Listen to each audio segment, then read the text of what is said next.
Ce lundi 1er février, quelques minutes avant le lancement de Je te promets, Marie-Lou Berry était l'invitée de Yann Barthès sur le plateau de Quotidien.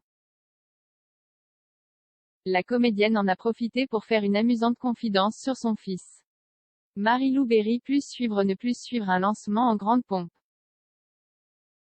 Ce lundi 1er février, TF1 dévoilait les premiers épisodes de la série Je te promets, adaptée de This Is Us, qui n'a visiblement pas convaincu les fans de la version originale.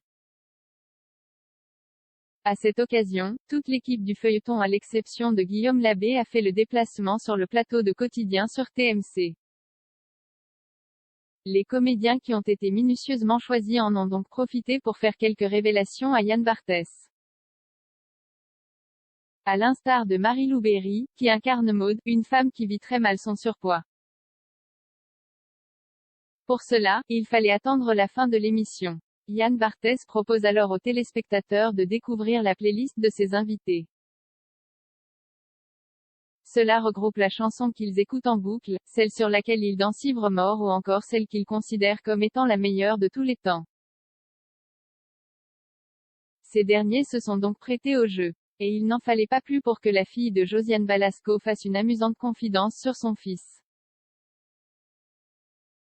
On ne sait toujours pas qui lui a fait écouter, puisque la musique qu'elle écoute en boucle, elle la doit à son petit bout de chou de 2 ans, Andy.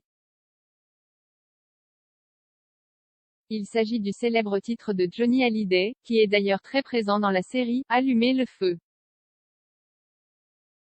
Alors que le tube était diffusé, Marie-Lou Berry a tout de même tenu à apporter une précision de taille.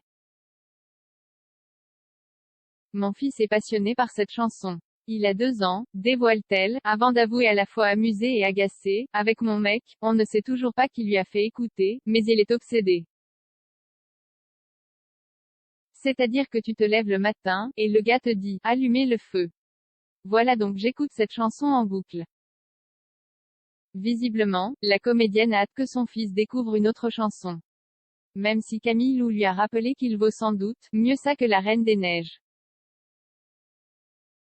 Mais Andy peut se rassurer, il n'est pas le seul à être fan d'Allumer le feu. Pour preuve, ce titre faisait également partie de Hugo Becker, dans la catégorie Une chanson pour une nuit d'amour. Après tout, il en faut pour tous les goûts.